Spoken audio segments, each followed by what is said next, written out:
Assalamualaikum warahmatullahi wabarakatuh. Bismillahirrahmanirrahim. Buka puasa dan sahur Habib Lutfi, ditulis oleh Habib Mukhtar Ahmad Assegaf. Hampir di setiap bulan Ramadan, 1/4 jam atau lebih sebelum tiba waktu maghrib, Habib Lutfi mengajak pendereknya keluar rumah hingga tiba saat maghrib. Tempat berbuka pun tidak menentu.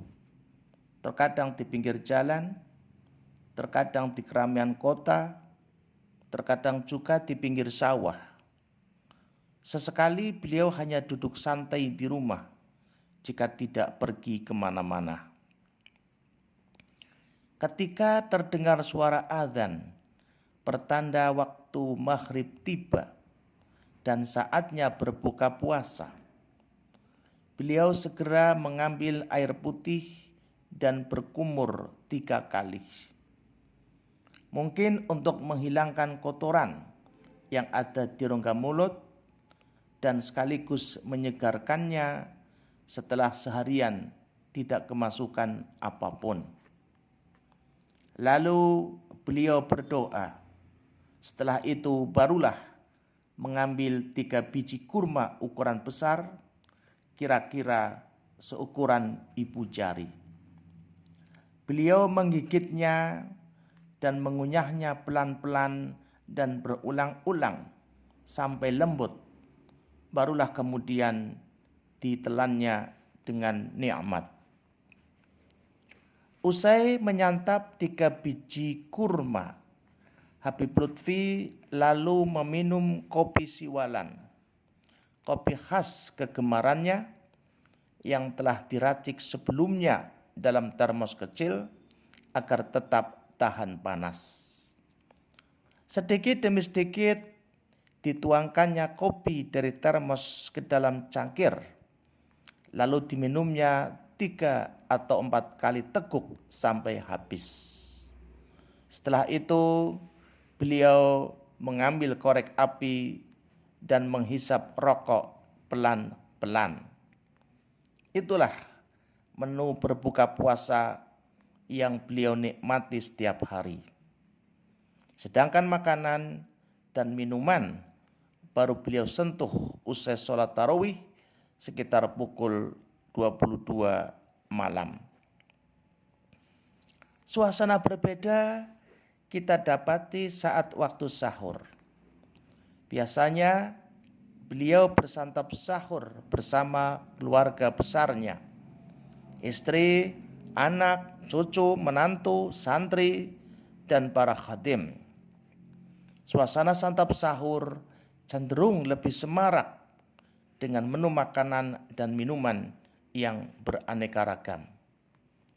Dan uniknya, menjelang imsak, beliau melakukan santapan penutup yang sama seperti saat berbuka, yaitu makan 3 biji kurma besar seukuran ibu jari, lalu bijinya dibuang dan dicuci atau dibasahi dengan air hangat yang ditaruh di tatakan gelas. Perlahan kurma basah tersebut dikunyah hingga lembut, lalu ditelannya. Setelah itu barulah beliau meminum air hangat kesukaannya. Apa rahasia di balik cara beliau berbuka puasa dan bersantap sahur? Dengan senyum khasnya beliau menjawab, "Saya ingin melatih diri saya sendiri untuk berpuasa yang sebenarnya, yakni karena iman dan mengharap ridha Allah Subhanahu wa ta'ala dengan cara menahan nafsu seutuhnya tanpa memikirkan apapun saat berbuka."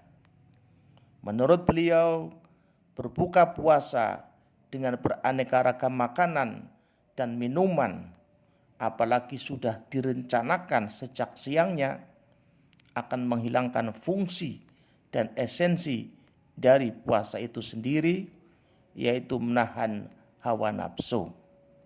Apalagi apa yang saya lakukan tersebut bukanlah sesuatu yang membatalkan puasa imbuhnya.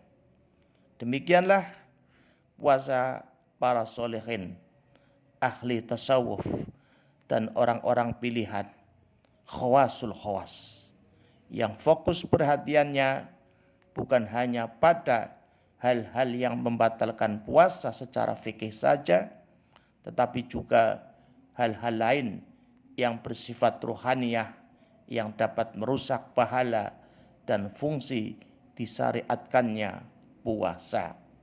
Semoga bermanfaat. Mohon maaf yang sebesar-besarnya. Wassalamualaikum warahmatullahi wabarakatuh.